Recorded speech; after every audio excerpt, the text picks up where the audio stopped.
Hey guys, just a little disclaimer before we start this episode here. If you guys follow me on Instagram, you will know that I had to unfortunately change the title of this podcast to just plainly and lamely I love this podcast. I probably could have came up with a better name, but you know what? You guys know the name. I'm still going to refer to it as the I love this shit podcast because it was just too perfect. I had to change it because iTunes rejected it because I had explicit and or self-censored content in the title, description, everything. They don't allow that, which I don't understand because I've seen some popular podcasts that have self-censored explicit titles that are very popular, but those seem to be just fine on there. But you know what?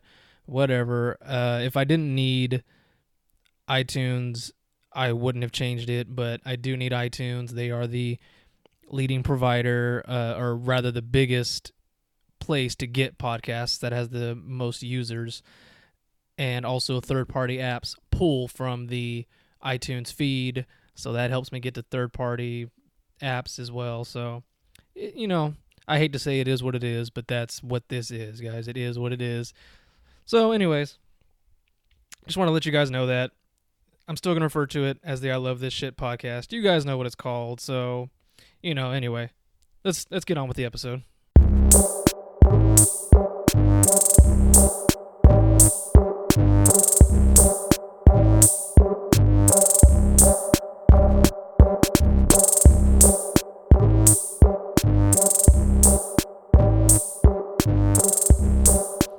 Welcome back, everybody. This is episode 3 of I Love This Shit. I love that you guys have stuck around this long. 3 episodes. I know that's not groundbreaking number or anything, but hey, I'm glad that people are still listening. As far as I know, I am recording this ahead of time, so I'm hoping you guys are still listening. But hey, I'm still so glad that you guys have stuck around. If you are sticking around, it just makes me so happy to know that you guys even care to know what I think, or listen to me drone on.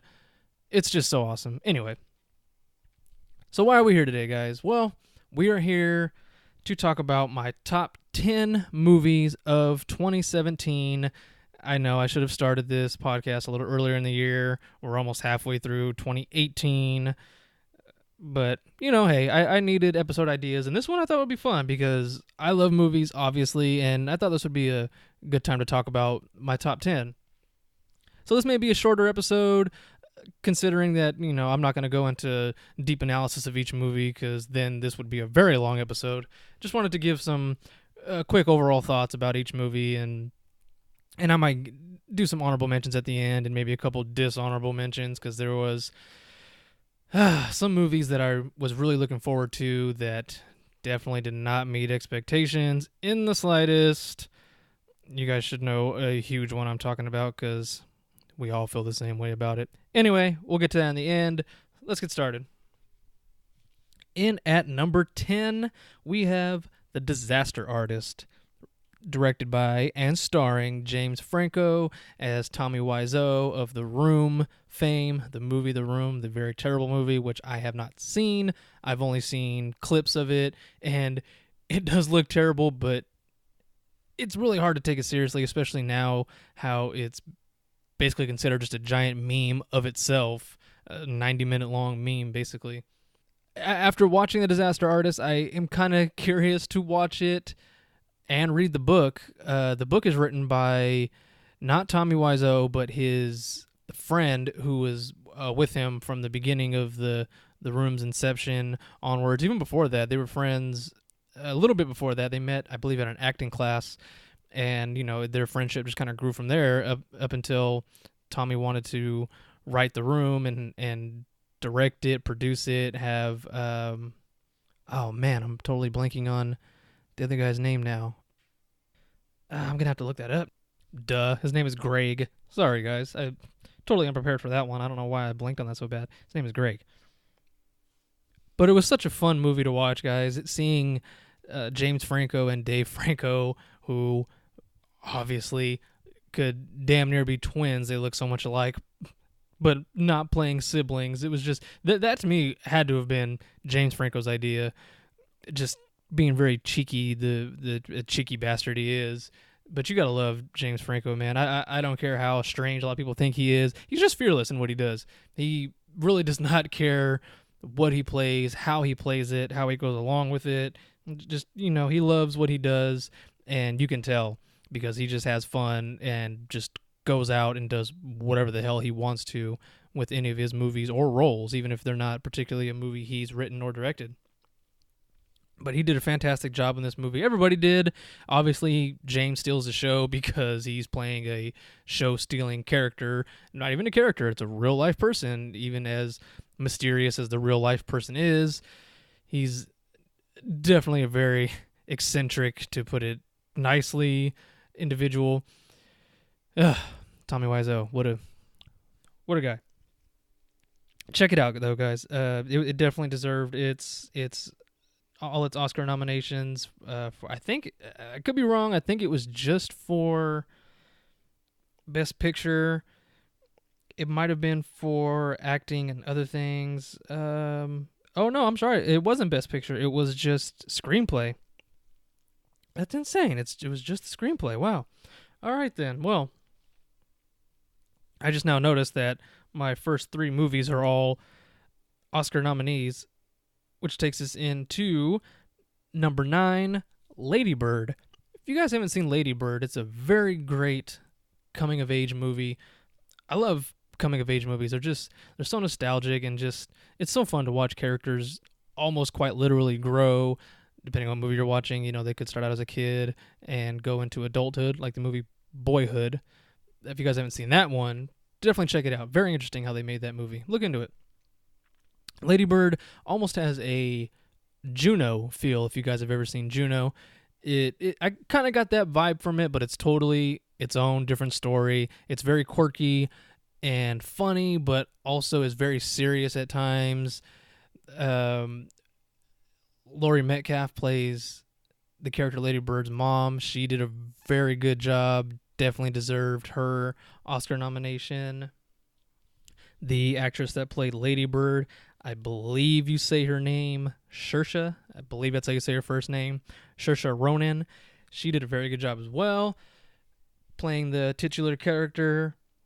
It's a very good movie, guys. I'm not going to go into what it's about or anything, because that says enough for you. It's just a coming-of-age movie about a teenage girl living in Sacramento, and it's set in 2002. It's just a very good movie. Definitely deserved everything it was nominated for. Check it out, guys. At number 8, we have 3 Billboards Outside Ebbing, Missouri. I was highly, highly looking forward to this movie, and it definitely delivered. If you don't know what it's about, it starts out with, this isn't a spoiler alert, this is how the movie begins. The main character's daughter has been murdered, and she believes the police are doing nothing to help find her daughter's killer, so she buys 3 billboards outside this little town, Ebbing, Missouri, basically taunting the town sheriff, telling him, what's up? How come you haven't found anything? Why aren't you doing your job? And it just kind of starts a little war between them, and all the actors did a great job, man. Frances McDormand won Best Actress, which was definitely deserved. Woody Harrelson was nominated for Best Supporting Actor, which is crazy because he actually he plays a big role, but his part in the movie was fairly small. Not as big as you would expect for somebody who received a Oscar nomination for it. And Sam Rockwell, who's always been one of my favorite actors, I've loved him ever since I can remember. A very good actor. Finally got his due with this movie. Won Best Actor. It might have been Supporting Actor, actually. But nonetheless, he deserved it. Did a great job. I don't think I've ever seen him play such a sleazy character. But, he does it with his usual Sam Rockwell style, which means as terrible as the character is, you still kind of like him regardless. Great movie. Great movie. The next three we have kind of had a little theme going for 3 in a row, apparently, because the next 3 are all comic book movies. But number 7, we have Thor Ragnarok, which to me has become a favorite of mine in the Marvel movies. Just such a fun movie. The action is great. The comedy is very funny in it, which doesn't surprise me considering it wasn't written by Taika Waititi, but he directed it, and you can tell because the comedic timing in this movie is perfect. If you guys have not seen any of his movies, like Hunt for the Wilder People, which has become one of my favorite movies, it's so good. He wrote and directed that one, has a tiny role, which he's perfect in. Also has a tiny role in Thor Ragnarok as Korg. I've talked about him before, how he stole Thor Ragnarok. He did a great job in that too. Also, another movie that Taika has done is What We Do in the Shadows. That's probably one of his more popular films. A lot of people seem to have seen that, which is about vampires, and it is hilarious. He also has, I believe, 2 other smaller movies. One is called Boy, which is a very good movie. He plays a much bigger role in that one. Not as likable of a character in that one, that is for sure. He's kind of a douchebag father, but still a great movie. The only one of his I haven't seen is his very first film called Eagle vs. Shark. It's kind of a quirky romantic comedy, but with his unique style of comedy. I still need to look that one up. I think it's on Netflix or Hulu. I need to get to that one pretty soon, though. That's the only movie of his I have yet to see. But yes, back to Thor. Great fun. Just great fun. Definitely well-deserved for all its success it got. Check out Thor for sure. Number 6 is a sad ending of sorts to a story about Wolverine. It is Hugh Jackman's last performance as Wolverine, but in this one, he is not referred to as that. He is referred to his real name, which is also the title of the movie, Logan. So good, guys. This is... I actually feel like I should have placed this a little higher, maybe. But so good. This is how a comic book movie should be made, not watered down for audiences, just going for the throat, raw, emotional. Hugh Jackman gave a great final performance, as did Patrick Stewart for his final performance as Professor X.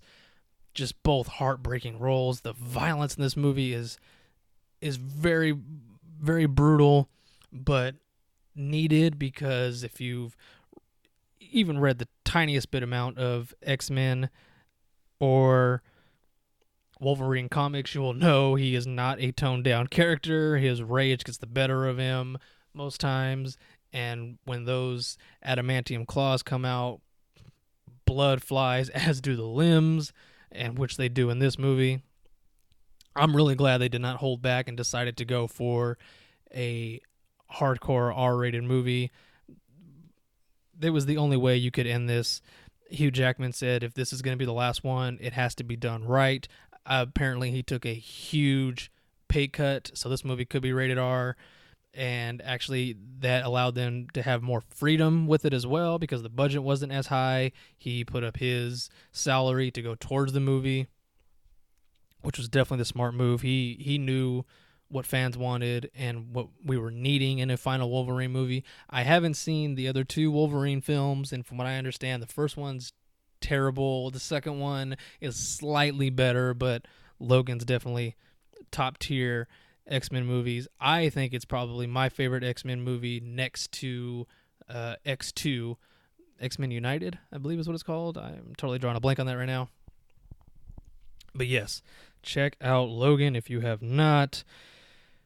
Even if you don't like comic book movies, man, this is just a great drama movie in general. It is filled with drama. There's so many grim, heartbreaking parts, man.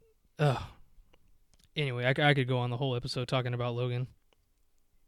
Coming in at number 5, much more lighthearted and fun comic book movie, and that is Spider-Man Homecoming, which if you know anything about me, you will know that Spider-Man is my favorite comic book character, superhero, what have you. I've loved Spider-Man since I was little. Don't get me started on Spider-Man 3. They definitely dropped the ball on that one. How they got it so wrong, I have. Anyway, that's not what we're here to talk about. Spider-Man Homecoming. Tom Holland did a great job portraying Spider-Man. He definitely brought something to it that neither Tobey Maguire or Andrew Garfield did, which was this. I mean, yes, he is definitely a lot younger than the two previous Spider-Man that came before him. So he added this youthful innocence to him. Not that Andrew Garfield and Tobey Maguire didn't. Just, it was a little more believable with Tom Holland. I haven't seen him in anything other than the Spider-Man / Marvel movies. But, he did a great job. He definitely portrayed Peter Parker very well. Did a great job as Spider-Man.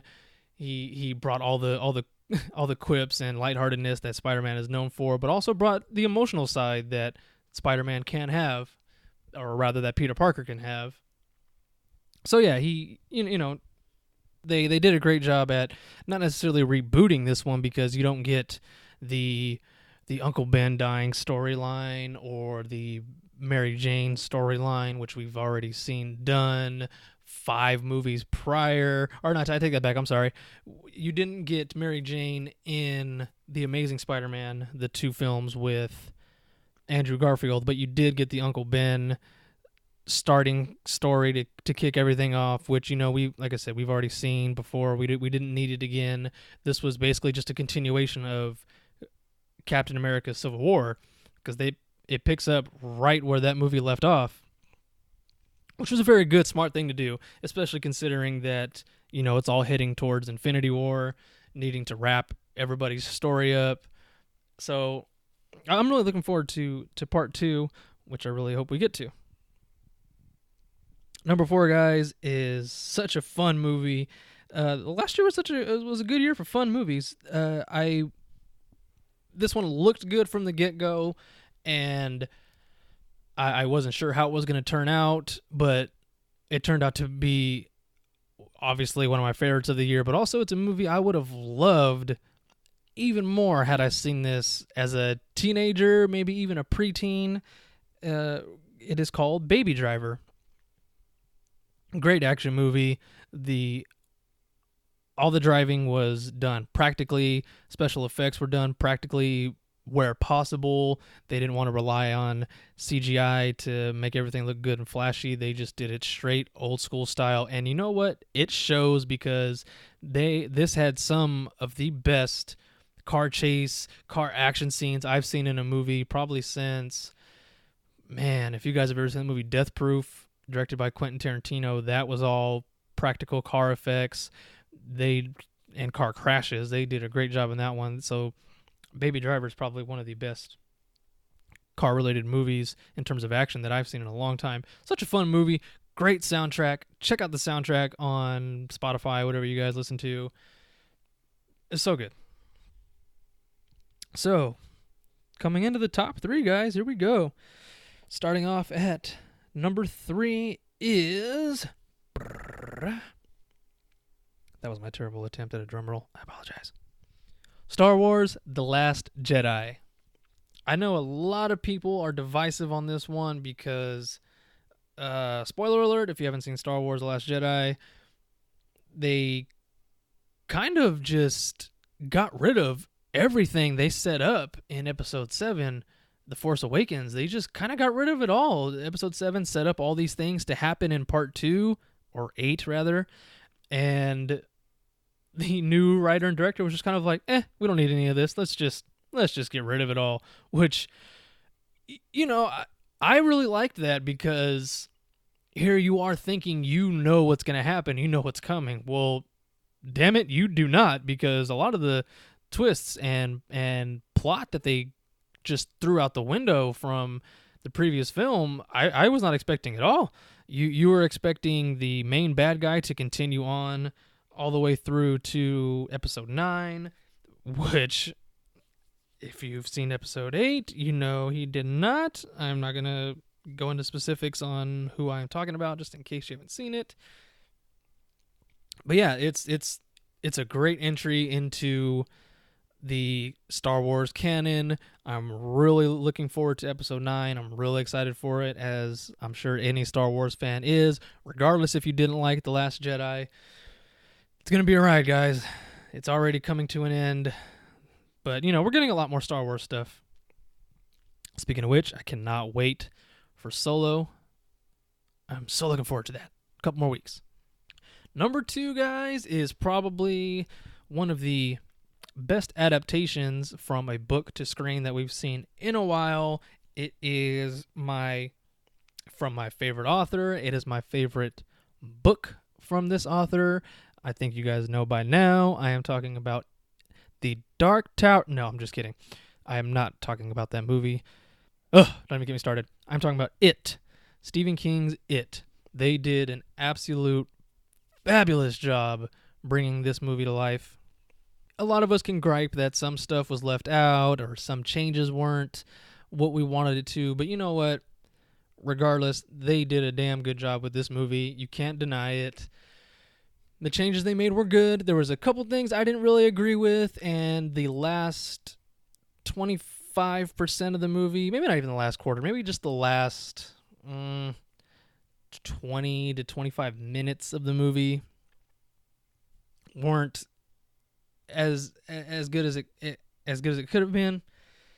I don't know. I just felt like the final showdown was actually kind of a letdown.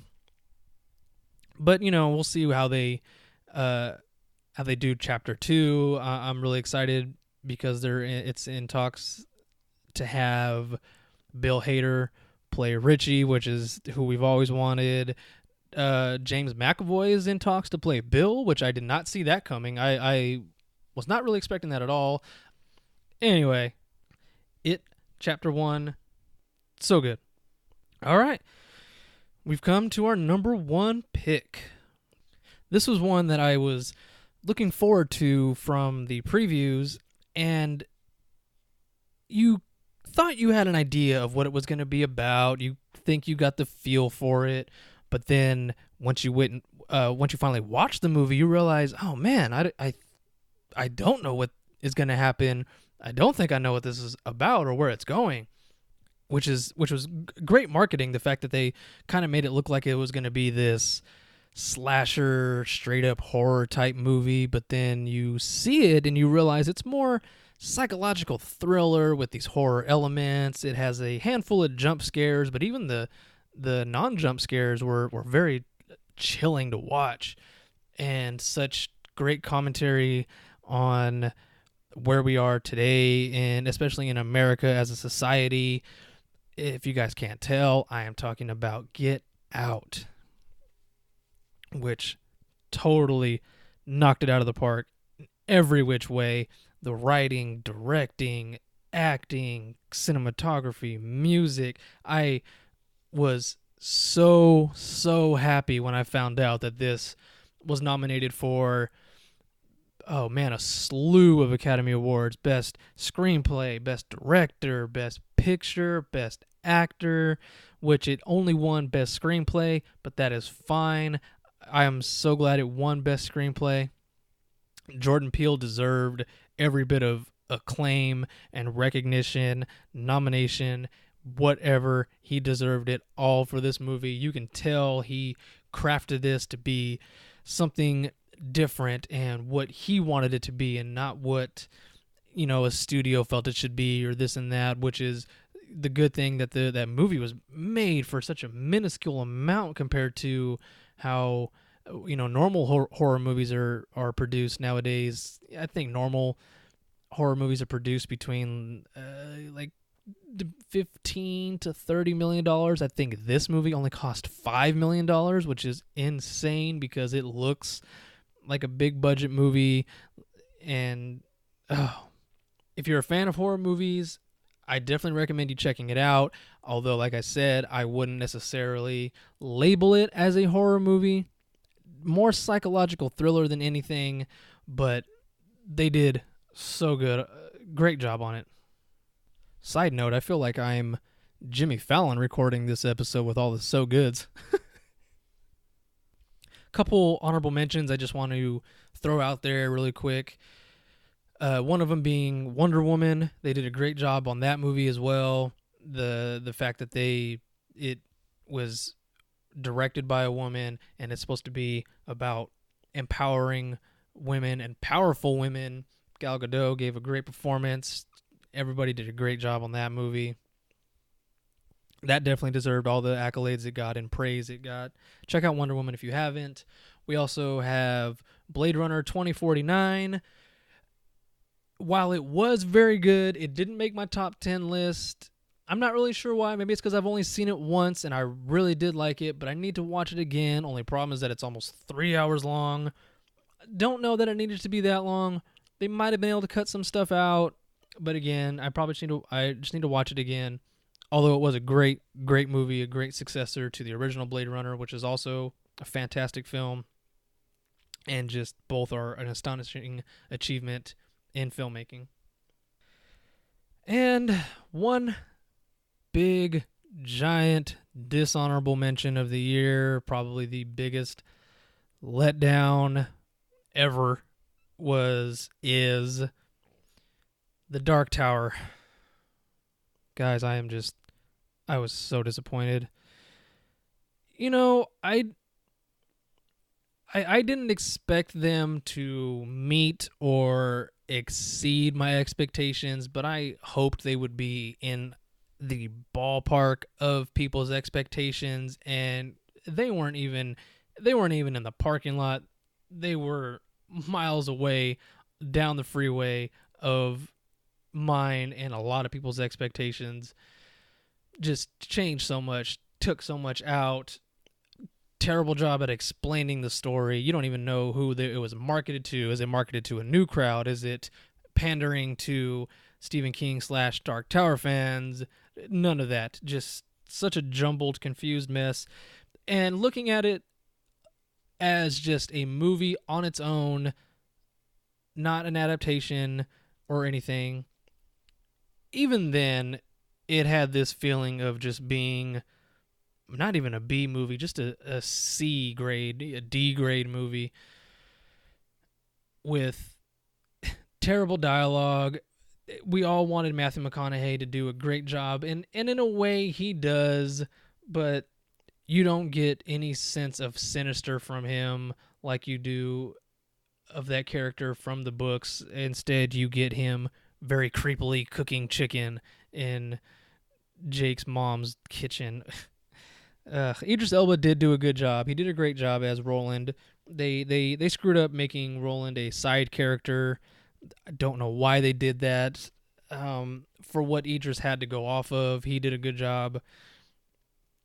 Tom Taylor as Jake did a good job as well, but also, again, for what material they had to go off of, he did a good job, but wasn't much to go off of, that is for sure. Anyway, guys, like I said, shorter episode. Thank you so much for listening. I really want to hear your guys' opinions on the show. Leave some reviews on iTunes or whatever podcast app you listen to that will allow you to leave comments. I will do my best to find them. Let me know if you leave any comments. Email me, ilovethispod@gmail.com. Go to my Instagram @ilovethispod. I hope you guys love this podcast. I love doing it. It's so much fun.